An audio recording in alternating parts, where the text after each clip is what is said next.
السلام علیکم، کیسے ہیں آپ سب لوگ؟ آئی ہوپ کہ سب ٹھیک ہوں گے اور جہاں ہوں گے خوش ہوں گے۔ سٹوری شروع کرنے سے پہلے آپ سے ریکویسٹ ہے کہ آپ چینل کو سبسکرائب کر لیں، کیونکہ ابھی تک بہت سے لوگوں نے چینل کو سبسکرائب نہیں کیا ہوا۔ اگر آپ کو ویڈیوز اچھی لگتی ہیں تو کمنٹس میں آ کے مجھے ضرور بتائیں۔ آج کی یہ سٹوری ایک حویلی کے بارے میں ہے جو کہ بہت پرانی ہے۔ ایک سبسکرائبر نے بھیجی ہے مجھے یہ فیصل آباد سے۔ میں یہ آپ کو انہی کے پوائنٹ آف ویو سے سناتی ہوں۔ بات کچھ یوں ہے کہ کل میں اپنے شہر سے گاؤں کے لیے جا رہا تھا۔ نکلتے نکلتے دیر ہو گئی۔ گاؤں 45 کلومیٹر دور تھا جہاں سے میں نکلا تھا۔ تقریباً رات 9 بجے کے قریب میں نکلا۔ جب گاؤں سے 15 کلومیٹر میں دور تھا تو جو ہمارے گاؤں کی طرف سڑک آتی ہے اس کی حالت بہت خراب ہونے کی وجہ سے ٹریفک نہ ہونے کے برابر اس پہ ہوتی ہے، کیونکہ رات کو اس سڑک پہ آپ کی گاڑی کوئی بھی مسئلہ درپیش آئے تو آپ کو 15 کلومیٹر تک رات کے اس وقت کوئی بھی شاپ اور کوئی بھی ہیلپ نہیں مل سکتی۔ اس وجہ سے رات کو یہ سڑک کوئی بھی استعمال نہیں کرتا۔ ایک دوسری سڑک ہے جو راستہ تھوڑا لمبا ہے لیکن صاف ہے۔ میں شارٹ کٹ کے چکر میں اس سڑک پہ آ گیا۔ تقریباً 5 یا 6 کلومیٹر آگے آیا ہوں گا، لیکن بالکل ویران اور سنسان جگہ ہے۔ میری موٹر سائیکل کا چین ٹوٹ گیا۔ میں ابھی چیک ہی کر رہا تھا کہ بارش شروع ہو گئی۔ میں نے وہاں کھڑے ہو کے آگے پیچھے دیکھا، کوئی چیز بھی نظر نہیں آئی۔ ایک طرف پرانا بنگلہ تھا۔ یہاں پہ میں یہ بتاتا چلوں کہ یہ سڑک نہر کے کنارے کنارے پہ ہے، جب آج سے 120 سال پہلے بنائی گئی تھی۔ انگریز افسروں کے لیے نہر کے کنارے کچھ بنگلے بنائے گئے تھے۔ یہ ان بنگلوں میں سے ایک بنگلہ تھا۔ اس کے باہر 1911 کی تختی لگی ہوئی تھی۔ ٹھنڈ بھی بہت تھی تو کچھ نہ سوچا تو بنگلے کے اندر میں چلا گیا۔ اندر بہت گرد و غبار تھا، لیکن ایک چیز میں نے نوٹس کی کہ کمرے گرم تھے، ٹھنڈ محسوس نہیں ہو رہی تھی۔ خیر میں اندر موبائل کی لائٹ آن کی اور ادھر ادھر دیکھنے لگا کہ بیٹھنے کی کوئی جگہ مل جائے۔ میں جب تک نارمل تھا، لیکن اچانک سے ایک پرانا لکڑی کا دروازہ زور سے کھلا اور خود بخود ہی بند ہو گیا۔ کیونکہ ہم ہارر موویز اور ہارر سٹوریز پڑھتے ہیں تو ہمارے مائنڈ میں ایسی چیزیں گھومتی رہتی ہیں۔ میرے ساتھ بھی کچھ ایسا ہی ہونے لگا۔ دل میں کہیں نہ کہیں خوف جاگنے لگا اور عجیب عجیب خیالات آنے لگے۔ پھر ایک طرف دھیان زیادہ جانے لگا کہ کہیں مجھے کوئی آہٹ محسوس ہو، کبھی سسکیاں سنائی دیں، کسی کی ہنسی۔ یہ سب میں اپنا وہم سمجھ کر منظر کو اگنور کر کے موبائل یوز کرنے لگا۔ پھر میں نے کچھ اپنا دھیان بٹانے کے لیے اپنے فرینڈس کو فون کیا، لیکن سب محسوس کرنے کے بعد مجھے محسوس ہوا کہ میرے پیچھے کوئی کھڑا ہے، جیسے کہ کوئی ٹوٹی کھڑکی سے مجھے دیکھ رہا ہے۔ پھر طرح طرح کی آوازیں آنے لگیں تو میں نے اپنے آپ کو کنٹرول میں رکھا۔ پھر کچھ دیر کے بعد جب میں چادر اوپر کر کے بیٹھ گیا تو اچانک سے ایک دوسرے والے کمرے سے گیدڑ کے بولنے کی خوفناک آواز نے مجھے ہلا کر رکھ دیا۔ پھر کیا تھا، میں خاموشی سے آواز سن رہا تھا اور باہر بارش تھی۔ جاتا تو میں کدھر جاتا؟ میں اپنے منہ تک چادر لے کر کانوں میں ہیڈ فون لگا کر ایک دیوار کے ساتھ ٹیک لگا کر بیٹھ گیا۔ لیکن تبھی میرے اوپر کسی نے ایک دم سے حملہ کر دیا۔ میری تو جیسے جان نکل گئی۔ جب تک میں چادر ہٹاتا، موبائل کی لائٹ آن کرتا، میرا سارا جسم جیسے ہل کر رہ گیا۔ جب دیکھا تو وہ کوئی بلی تھی، لیکن میری اب بس ہو چکی تھی۔ مارے خوف کے میری دھڑکنیں تیز ہو گئیں۔ اتنے میں باہر سے مجھے کسی گاڑی کے رکنے کی آواز آئی۔ میں بھاگ کر باہر آیا تو کوئی گاڑی نہیں تھی۔ میری موٹر سائیکل بھی گری پڑی تھی اور اس کا پیٹرول اوور ہو رہا تھا۔ موٹر سائیکل اٹھائی، پیٹرول آف کیا اور اس دوران سامنے بنگلے کے دروازے سے کوئی سایہ ایک دم سے ایک طرف سے دوسری طرف دکھائی دیا اور ساتھ ہی دوبارہ دروازہ آہستہ سے خوفناک آواز کے ساتھ بند ہو گیا۔ بے شک وہ لکڑی کا پرانا دروازہ تھا اور بند ہوتے ہوتے یہ آواز معمولی بات تھی، لیکن اس وقت یہ کوئی ڈرامائی فلمی سین سے میرے لیے کم نہیں تھا۔ میں اب چاہ کر بھی اندر نہیں جانا چاہتا تھا۔ میری ہمت جواب دے گئی تھی۔ مجھے بارش میں کھڑے رہنا منظور تھا، لیکن اندر جانا نہیں۔ میں سڑک پہ آ کے کھڑا ہو گیا۔ ایک طرف نہر تھی، اس کے پانی کی خوفناک خاموشی کی آوازیں بہت دور تک گونج رہی تھیں۔ اس نہر میں آج تک ہمارے گاؤں سے 10 لاشیں نکلی تھیں، جو کہ لوگ ڈوب کر اس میں مر چکے تھے۔ اور آئے دن ہم سنتے رہتے تھے کہ کوئی نہ کوئی ڈوب کے مر گیا ہے۔ وہ لاشیں نامعلوم ہوتی تھیں جنہیں ہم پہچانتے بھی نہیں تھے، جو میں نے اپنی زندگی میں نہر سے پکڑتے دیکھی۔ یہ میری آنکھوں کے آگے آنے لگی اور نہر مجھے موت کی وادی کی طرح نظر آنے لگی، کیونکہ یہ بہت بڑی نہر ہے۔ اب میں سڑک کے اوپر کھڑا تھا، ایک طرف نہر اور دوسری طرف وہ بنگلہ۔ میں کہتا تھا کہ میں نہیں ڈرتا، لیکن ڈر انسان کے اندر ایک ایسی چیز ہے جس کو آپ سمجھ نہیں پاتے۔ اس کا خوف الگ چیز ہے۔ میرے دل کی دھڑکن اتنی تیز تھی کہ میں اس کی آواز محسوس کر سکتا تھا۔ اتنے میں مجھے دور ایک گاڑی نظر آئی۔ جب تھوڑی پاس آئی تو پتہ چلا کہ کوئی ٹریکٹر ٹرالی تھی۔ میں نے ہاتھ دیا۔ میں کھڑا ہوا، دیکھا تو وہ اپنے گاؤں کے منظر بھائی تھے۔ انہوں نے میری موٹر سائیکل ٹرالی میں رکھی، مجھے ساتھ ٹریکٹر پر بٹھایا اور اس وقت میرے لیے وہ فرشتہ بن کر آئے، ورنہ وہاں اس حال میں رات گزارتا تو لازماً میں مر جاتا۔ سیکنڈ سٹوری الیاس نے سرگودا سے بھیجی ہے۔ آج سے 2 سال قبل میں قبرستان کے پاس ایک گھر تعمیر کروا رہا تھا۔ گھر بھی ایسا عالیشان کہ دیکھنے والے کی آنکھیں دنگ رہ جائیں۔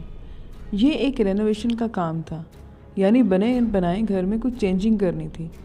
تو میری شروع سے ہی عادت ہے کہ جب میں اسکول کالج میں گیا اچھے سے اچھا پرفیوم استعمال کر کے جاتا تھا۔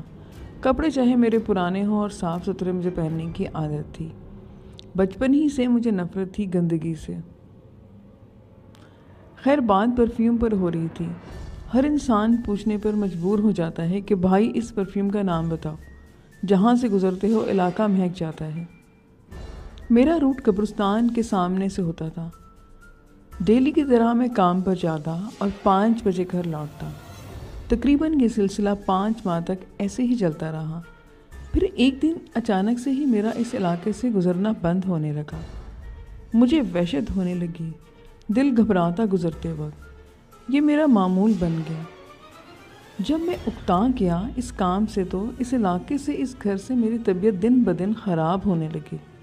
گھر والے میرے بہت پریشان ہونے لگے کہ یہ اچانک کیا ہوا ہے۔ ایک دن میں کام سے واپس گھر آ رہا تھا تو کام زیادہ تھا اور گھر جلد از جلد مکمل بھی مجھے کرنا تھا، تو دیر ہوتے ہوتے مجھے 10 بج گئے۔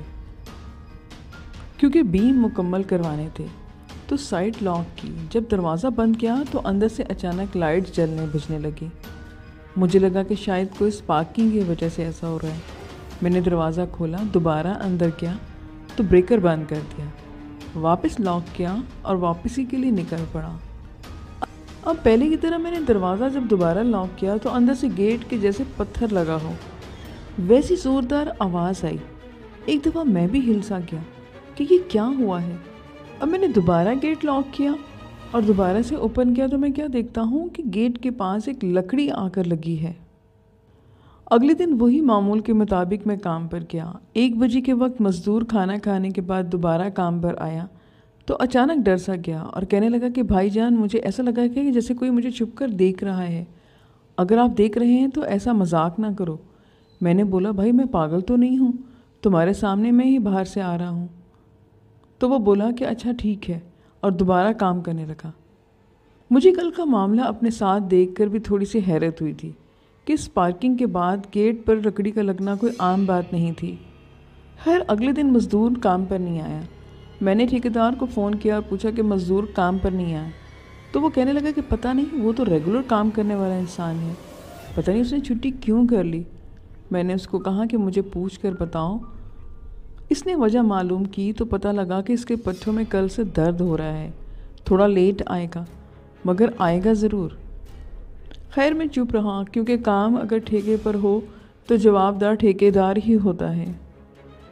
پھر 11 بجے کے قریب وہ کام پر آ چکا تھا۔ آتے ہی مزدور نے اپنا کام شروع کر دیا۔ اوپر والے پورشن پر وہ کام کر رہا تھا۔ میں نے مستری کے پاس آ گیا۔ کام چیک کرنے کے اچانک واش روم کا دروازہ زور سے بند ہو گیا۔ میں تو ایک دم سے ڈر گیا کہ یہ کیا ہوا۔ اس سے پہلے میں کبھی بھی کسی چیز پر یقین نہیں کرتا تھا۔ خیر میں نے اندر جا کر دیکھا تو وہاں پر کوئی بھی نہ تھا۔ کھڑکی نہ ہونے کی وجہ سے شاید ہوا بند ہو گئی تھی۔ میں نے پھر یہی سوچا۔ اس کے کچھ دن بعد پورچ میں ونڈو کی گرل لگنی تھی۔ جب گرل اندر لینے گئے، بیڈ روم لاک اوپن کیا تو تو جیسے ایک عکس نما چیز بھاگ کر واش روم میں گئی۔ پہلے تو ڈر بہت لگا، لیکن ہمت کر کے دیکھا تو کچھ بھی نہ تھا۔ اس کے تقریباً 6 دن کے بعد یہ سلسلہ دوبارہ شروع ہوا، اور اس دفعہ باقاعدہ کسی چیز کا دھماکہ ہوا تھا۔ دھماکہ کیا، وہ ایسا لگا تھا کہ جیسے کسی نے دھکا دیا ہے، کسی نے اپنی طرف کھینچا ہو۔ میں اتنا ڈر گیا کہ میری سانس اوپر کی اوپر اور نیچے کی نیچے رہ گئی۔ مجھ سے ڈر کی وجہ سے آواز نہیں دی گئی، جیسے کہ کسی نے میری آواز بند کر دی ہو۔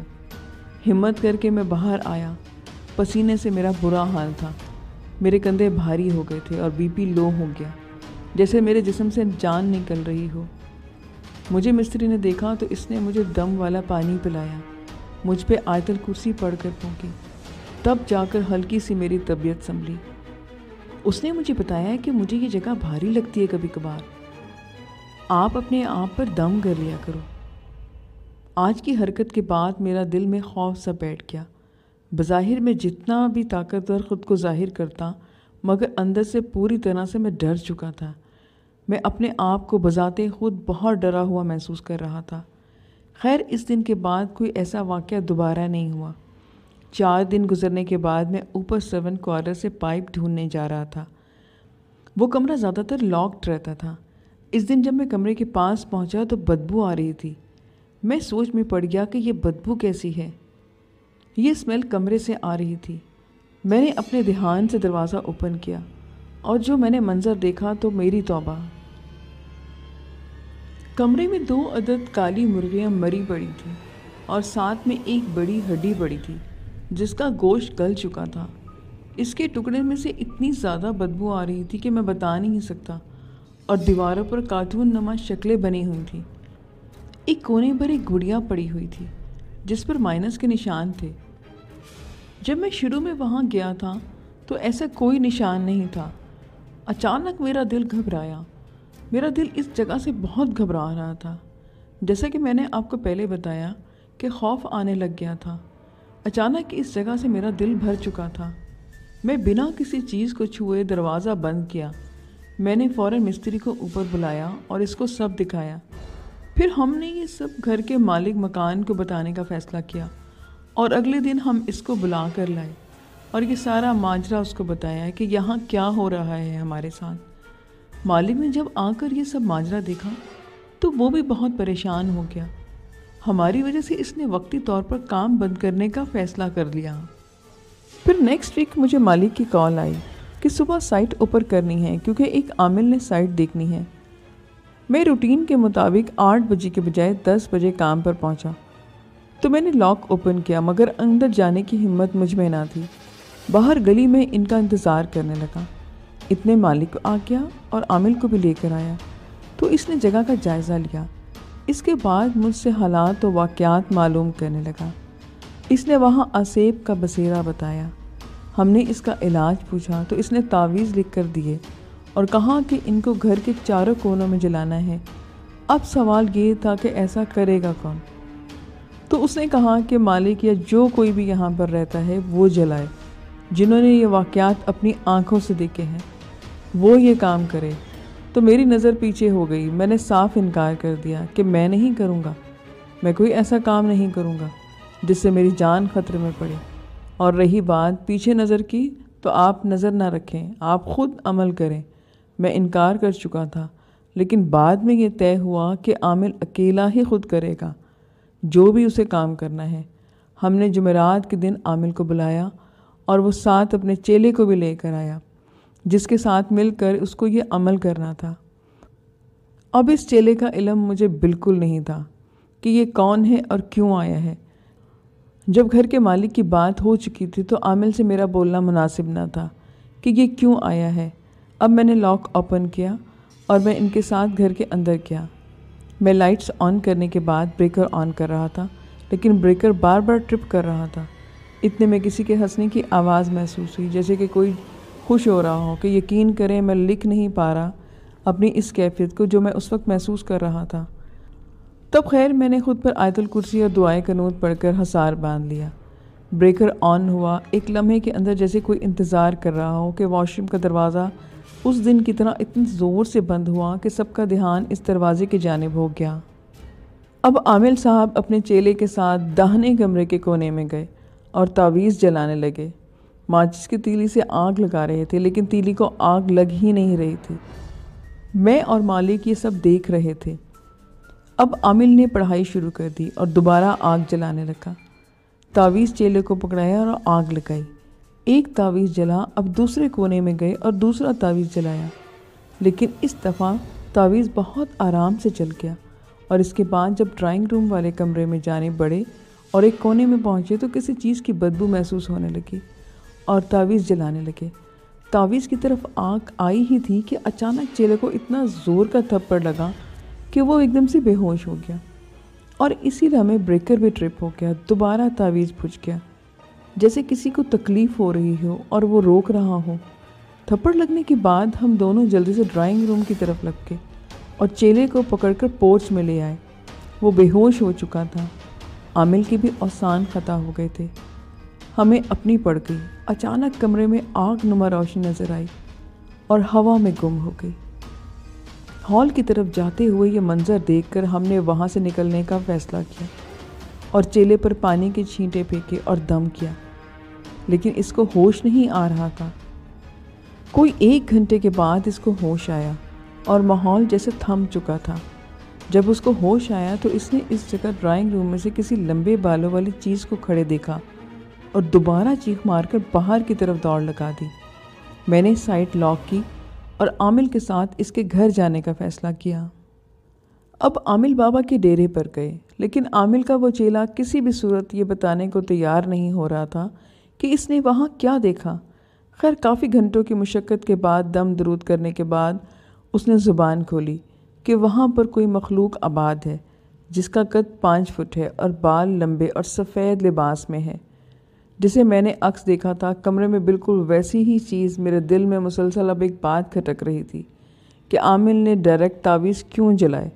میرے دل میں یہ سوال آیا کہ مالک کے سامنے ہی عامل سے پوچھوں کہ پہلے مرحلے میں ہی تعویذ کیوں جلائے، چاروں کونوں میں پانی کیوں نہیں پھینکا گیا۔ تب اس نے بتایا کہ میں اس چیز کو بھگانا چاہتا تھا۔ تعویذ کا عمل اس لیے کیا تاکہ آگ کے خوف سے یہ چیز کونوں کو چھوڑ کر کہیں اور نکل جاتی ہے، لیکن میرا دل یہ بات تسلیم نہیں کر رہا تھا۔ اس کا صرف مقصد اس مخلوق کو آگ کا عذاب یعنی جلانا نہیں تھا، لیکن وہ مخلوق حاوی تھی یا عامل کمزور تھا یا چیلے نے اپنے آپ کو حصار میں نہیں باندھا تھا۔ تبھی اس کو ایک تھپڑ لگا اور وہ بے ہوش ہو گیا۔ مجھے اتنا یقین ہو گیا تھا کہ عامل جھوٹ بول رہا ہے اور اس نے اپنے گدی نشین کے پاس جانے کا فیصلہ کیا، لیکن میں ظاہری طور پر اس کے ساتھ ساتھ اور اندرونی طور پر میں مطمئن نہیں تھا، کیونکہ اب اس کا مقصد پیسے بٹورنا تھا، جیسے وہ پہلے تعویذوں کے لیے صدقے کا بہانہ کر کے پیسے بٹور چکا تھا۔ میرے کہنے کے باوجود مالک عامل کے بڑے استاد کے پاس چلا گیا۔ وہاں اس نے پانی پہ کچھ دم کر کے دیا اور بولا کہ دروازے کے گیٹ کے دونوں کونوں پر اس پانی کو پھینکنا ہے اور اس کے بعد اندر جانا ہے۔ اس ماجرے میں عامل نے ہمیں منع کر دیا تھا کہ چیلے والی بات بڑے عامل کے سامنے نہیں کرنی۔ میرا شک یقین میں بدلنا شروع ہو گیا تھا۔ یا تو یہ عامل نہ تھا یا کوئی ڈھونگ رچا رہا تھا۔ وہی بات ہوئی۔ اب عامل موجودہ جگہ پر پہنچا اور گیٹ کے دونوں کونوں پر پانی پھینکا۔ اس کے بعد اس نے چابی لی اور اندر جانے سے صاف انکار کر دیا۔ اب جو ہی عامل نے اندر قدم رکھا، یہ عامل کو بھی نہ پتا تھا کہ اس کے ساتھ کیا ہونے والا ہے۔ جب گیٹ کا دروازہ کھلا تو سامنے ہال پر پڑی کرسی ہل رہی تھی، کبھی سرک کر آگے اور کبھی پیچھے، لیکن عامل نے گھر کے اندر قدم رکھا اور جو ہی ڈرائنگ روم کے دروازے کے پاس پہنچا اس نے چیخ ماری اور باہر نکل آیا۔ پوچھنے پر پتہ لگا کہ اس نے بکرے کے سر نما چیز کمرے میں دیکھی ہے، جس کا قد 5 فٹ کے قریب ترین ہے۔ مجھے ایک چیز کی سمجھ نہیں تھی، اگر وہ عامل ہے تو وہ کیوں ڈرا جبکہ اس نے حصار بھی باندھا ہوا تھا۔ خیر ہال کا دروازہ بھی زور سے بند ہو گیا تو ہمت بالکل جواب دے گئی۔ ہم نے واپس لوٹنے کا فیصلہ کیا۔ عامل کے بڑے استاد کے پاس ہم نے جانا تھا اور ہم پیر کے ڈیرے پر پہنچ گئے۔ تب اس نے ساری بات کھول دی کہ اس نے پہلے ہی مرحلے میں وہاں تعویذ جلایا۔ تیسرا تعویذ جلاتے وقت اس کے چیلے کو تھپڑ بھی لگا اور عامل کا پیر بڑی آنکھیں کر کے عامل کی طرف دیکھ رہا تھا جیسے اس کو کھا جائے گا۔ تو انہوں نے مجھ سے کہا کہ بیٹا مجھے سب بات کھول کر بتاؤ۔ پھر میں نے انہیں ساری بات ڈیٹیل میں بتائی، لیکن ان سب مسئلوں سے الگ میرا خود کا بھی ایک مسئلہ ہے۔ میں ذاتی طور پر آج سے قبل حادثات کا شکار ہو چکا ہوں، جیسے یہ معمولی بات ہو، کبھی خون کے چھینٹے گرنا، کبھی نئے کپڑوں کا پھٹ جانا، اور یہ سب میرے ساتھ پہلے سے ہو رہا ہے۔ پیر نے میری بات سنی اور کہنے لگا کہ بیٹا یہ جادوئی اثرات ہیں، لیکن اس نے جو کیا ہے اس نے ان چیزوں کو آزاد کر دیا ہے۔ اب اس جگہ پر جو بھی جائے گا وہ کچھ نہ کچھ نقصان ضرور اٹھائے گا۔ مالک نے آہستہ آواز میں پوچھا کہ سرکار اب کیا کرنا چاہیے؟ میں نے تو اس کو بہت قابل سمجھ رہا تھا، لیکن مجھے نہیں پتا تھا کہ یہ اتنا بدو نکلے گا۔ جو پہلے ہی پہر اس نے حرکت کی اور مجھے بھی کہنے لگا کہ اگر تمہارے ساتھ یہ معاملات ہو چکے ہیں، اگر پتا تھا تو شروع میں ایسا ہوتا ہے تو بتایا کیوں نہیں؟ میں نے کہا کہ مجھے پتا تھا، مگر میں خود بولنا مناسب نہیں سمجھتا تھا کہ کہیں یہ صاحب بول دیں کہ عالم صاحب آپ ہیں، تو میں خاموش رہا۔ مجھے یہی ٹھیک لگا۔ یہ سن کر مالک بھی خاموش ہو گیا۔ اب سوال یہ تھا کہ پیر صاحب کیا کریں گے؟ پیر صاحب نے 1 کلو بکرے کا گوشت، اگربتی، سرسوں کا تیل اور دیے لانے کو کہا، جو کہ جمعرات والے دن پیر صاحب تک پہنچانے تھے۔ انہوں نے دم والا پانی دیا اور کہا کہ اس کو تمام کونوں میں پھینکنا ہے، یعنی ہر کمرے کے کونے میں۔ میں نے پوچھا کہ اگر کچھ ہوا تو؟ کہنے لگے کہ بیٹا یہ میری ذمہ داری ہے، باقی وقت کسی کا نہیں پتا۔ میں نے مالک کو بول دیا کہ سر یہ کام اب آپ ہی کریں گے، کیونکہ وہ گھر آپ کا ہے، میں تو بس کام کرواتا ہوں، اب میں نہیں آؤں گا۔ اور گھر آ کر امی ابو سے یہ بات شیئر کی۔ انہوں نے کہا کہ ہاں بیٹا تم ٹھیک کہہ رہے ہو، اگر تمہیں کچھ ہو گیا تو ہمارا کیا بنے گا، یہ رسک مت لینا۔ پھر میں نے ایسا ہی کیا اور مالک کو صاف صاف انکار کر دیا۔ اب اصل کہانی اس جگہ سے شروع ہوگی۔ اس کے کچھ دن بعد مالک کو کال آ گئی کہ سب ٹھیک ہے، کل سے کام پر آ جانا، سب چیزیں اوکے ہیں، پیر صاحب نے خود اس جگہ کو کلیئر کیا ہے۔ میں نے بات کی گھر کی کہ جگہ کلیئر ہو گئی ہے، اب کل کام پر جانا ہے۔ تو امی کہنے لگی کہ بیٹا نہ جاؤ، کچھ دن گھر میں رہ لو، ان کو کہہ دو کہ میں گھر میں بزی ہوں۔ مگر میں نے ان کی نہ مانی اور اگلے دن خوشی خوشی کام پر چلا گیا۔ کام پر پہنچا تو خوشبو ہی خوشبو تھی اگربتی کی چاروں طرف، اور جو میں نے پرفیوم لگایا تھا وہ الگ مہک رہا تھا، کیونکہ میں شوقین تھا تیز خوشبوؤں کا۔ خیر کام چلا، 2 دن تک کوئی دقت یا مشقت نہ ہوئی، لیکن تیسرے دن جیسے ہی وہی معاملات شروع ہوئے تو میرے کانوں میں ہنسی کی آواز آئی اور میرے رونگٹے کھڑے ہو گئے۔ مجھ پر ڈر کی کیفیت طاری شروع ہو جاتی، اور اوپر والے سرونٹ کوارٹر کے بیک سائڈ پر قبرستان میں جو برگد کا درخت تھا، جس کے سائے سے چھت کا 1/4 حصہ کور تھا، میں ڈیلی کام کی طرح تیسرے دن مزدور کو چھت پر لے کر گیا اور کہا کہ یار یہ سرونٹ کوارٹر مجھے کلین چاہیے۔ یہ کہہ کر میں نیچے چلا گیا اور مستری کو کام سمجھانے لگا۔ تقریباً 2 گھنٹے کے بعد مزدور نے آواز دی اور کہا کہ سر اوپر آ کر کمرہ دیکھ لیں۔ میں نے کہا کہ اچھا میں آتا ہوں۔ میں نے اوپر جا کر دیکھا تو سب صاف ستھرا تھا۔ اس کو کہا کہ چلو نیچے آ جاؤ اور سیڑھیوں سے یہ کچرا صاف کرو، میں لاک کر کے آتا ہوں۔ میں نے لاک کیا دروازہ اور اوپر ٹنکی کے پانی والے پر جا کر اپنا منہ دھویا، بال سیٹ کیے اور پیچھے چلا گیا۔ چھٹی کا ٹائم ہو گیا تھا، 4 بج رہے تھے، تو مصری کہتا ہے کہ سما تھم گیا ہے، پہلے والی کیفیت نہیں ہے، اب نہ کچھ ہو رہا ہے۔ تو میں نے کہا نہیں یار، میرے رونگٹے کھڑے ہو جاتے ہیں اور ہنسی کی آواز مجھے ابھی بھی سنائی دیتی ہے۔ تو مصری کہنے لگا کہ آپ شک نہ کریں، یہ صرف آپ کا وہم ہے، سب ٹھیک ہے۔ تو میں نے کہا چلو ٹھیک ہے۔ اس کے بعد اس نے بائک سٹارٹ کی اور وہ چلا گیا۔ اب میں بھی سائٹ لاک کر کے گھر جانے لگا۔ عصر کے بعد کال آئی مالک کی کہ سائٹ اوپن کرنی ہے، لاہور سے ٹائلز آ رہی ہیں، ان کو سٹور کروانا ہے، سائٹ پر تم آ جانا، درمیان میں کال کر کے بتا دوں گا اور میں خود بھی آ جاؤں گا۔ میں نے کہا کہ جی ٹھیک ہے۔ پھر اس کا فون آیا اور میں نے گھر سے نکل پڑا۔ میں سائٹ کی طرف جا رہا تھا۔ میں وہاں پہنچا، لاک اوپن کیا، میری اندر ڈرائنگ روم کے باہر وہی کیفیت ہو گئی، ڈر محسوس ہونے لگا جیسے کہ کسی کی موجودگی ہو۔ کافی زیادہ لوگ ہونے کے باوجود میرے دل میں ہلچل ہو رہی تھی کہ کچھ نہ کچھ ضرور ہے۔ پھر خیر ہم نے سارا سامان ان لوڈ کروایا۔ میں نے ایک مزدور سے کہا کہ ذرا میرے ساتھ آؤ۔ مجھے چھت پر جانا ہے۔ میں نے اس مزدور کو کہا کہ یہ سامان اوپر رکھوانا ہے، لیکن تم اکیلے نہ اوپر جانا اور نہ ہی نیچے آنا، میں تمہارے ساتھ آؤں گا۔ میں ابھی وہاں نیچے کھڑا ہی تھا کہ مجھے ایسا لگا کہ جیسے میرے منہ پر پانی کے قطرے گرے ہیں۔ میں نے اپنا منہ اوپر کر کے دیکھا تو وہ پانی نہیں بلکہ خون کے چھینٹے تھے۔ اب شیڈ کے نیچے انرجی سیور جلا ہوا تھا، جس کی وجہ سے انرجی سیور کی حد سے باہر کچھ نظر نہیں آ رہا تھا۔ میں نے مزدور سے کہا کہ تمہارے اوپر بھی چھینٹے پڑے ہیں، کیا وہ پانی ہے؟ وہ کہنے لگا کہ نہیں، میں نے تو پیچھے کھڑا ہوں، شاید کسی پرندے وغیرہ نے پانی پھینکا ہوگا۔ خیر میں نے لائٹ بند کی۔ میں شیڈ پر سے کسی کے بال لٹکے ہوئے دیکھے جو نیچے کی طرف آ رہے تھے۔ وہ چیز مجھے دیکھ رہی تھی، اس کے بال منہ پر گرے ہوئے تھے۔ بے ساختہ ہو کر میں نے چیخ ماری اور میں ایک دم سے بے ہوش ہو گیا۔ تو سب نے شور مچا دیا کہ اویس بھائی کو کچھ ہو گیا ہے۔ اتنے میں مالک اور دوسرے ٹائلوں والے مزدور بھی اوپر آ گئے اور مجھے نیچے لے گئے۔ مجھ پہ پانی کے چھینٹے مارے گئے، لیکن مجھے ہوش نہیں آ رہا تھا۔ مالک نے پیر صاحب کو فون کیا اور سارا ماجرا بتایا۔ انہوں نے موبائل میرے کان سے لگایا اور مجھ پر دم کیا، جس سے کچھ دیر بعد میں ہوش میں آیا۔ میں اپنے کندھوں پر بوجھ محسوس کر رہا تھا، مجھ سے اٹھا بھی نہیں جا رہا تھا، جیسے کہ کسی چیز سے میں جکڑا ہوا ہوں۔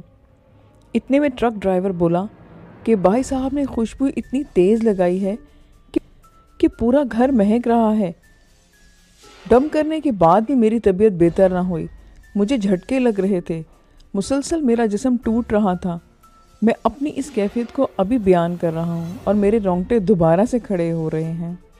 پھر مجھے سب لوگ گھر لے گئے۔ امی نے دم کیا لیکن کوئی خاص فرق نہیں پڑا۔ جیسے بھابھی نے میرے لیے شیشے کے گلاس میں پانی لائی، میں نے گلاس اٹھا کر غصے سے دیوار پر دے مارا، جس سے بھابھی ڈر گئیں اور پیچھے ہٹ گئیں۔ میرے منہ سے بے بسی والی آوازیں نکلنے لگیں، جیسے کسی چیز کو مجھ پر حاضری ہو رہی ہو۔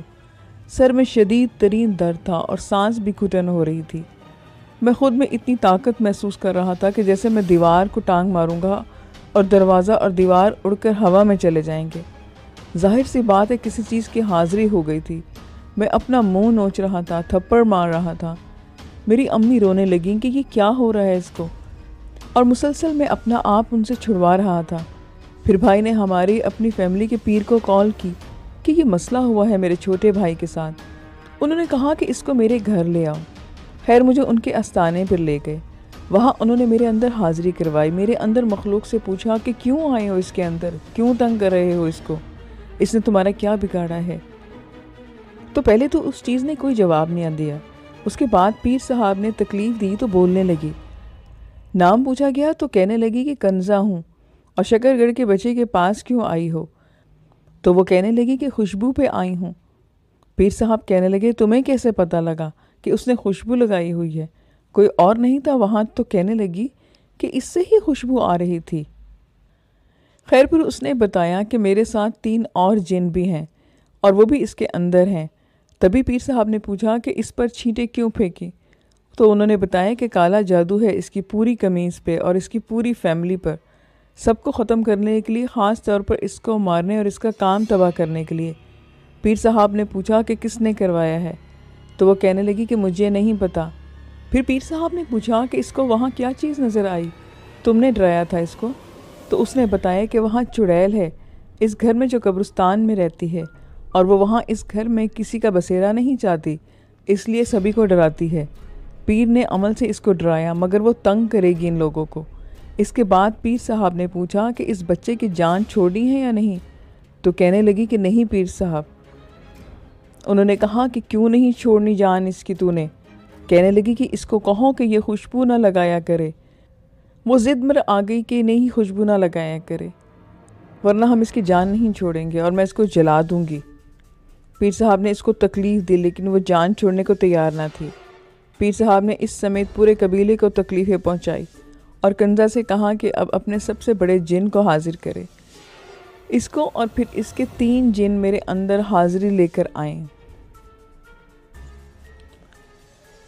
پھر وہ جن ان کے اندر حاضری لے کر آئے۔ جن میں سے ان کا سردار کا نام خالد تھا۔ پیر صاحب نے کہا خالد تیرا نام بہت پیارا ہے، میں تم سب کو چھوڑ دوں گا اگر اس بچے کو تنگ نہیں کرو گے۔ پھر پیر صاحب نے کہا کہ ہاں بھئی جنی تو کیا کہتی ہے، اس بچے کو نہیں چھوڑنا؟ تم بتاؤ کیا کرنا ہے اس بچے کے ساتھ۔ اور اس بار ہاتھ کے انگوٹھے کو بھی مروڑا۔ انگوٹھا مڑوڑنے سے تکلیف پہنچی تو سردار کہنے لگا کہ چھوڑ دیں، نہیں کریں گے تنگ۔ پیر صاحب نے کہا کہ پکا چھوڑ دو گے یا کچا چھوڑو گے؟ تو جن نے کہا کہ ہم واقعی میں انہیں چھوڑ دیں گے اور کچھ نہیں کریں گے۔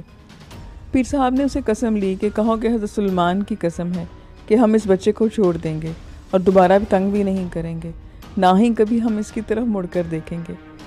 اس کو پکا چھوڑ کر اب ہم دوبارہ آئیں تو ہمیں جلا دینا۔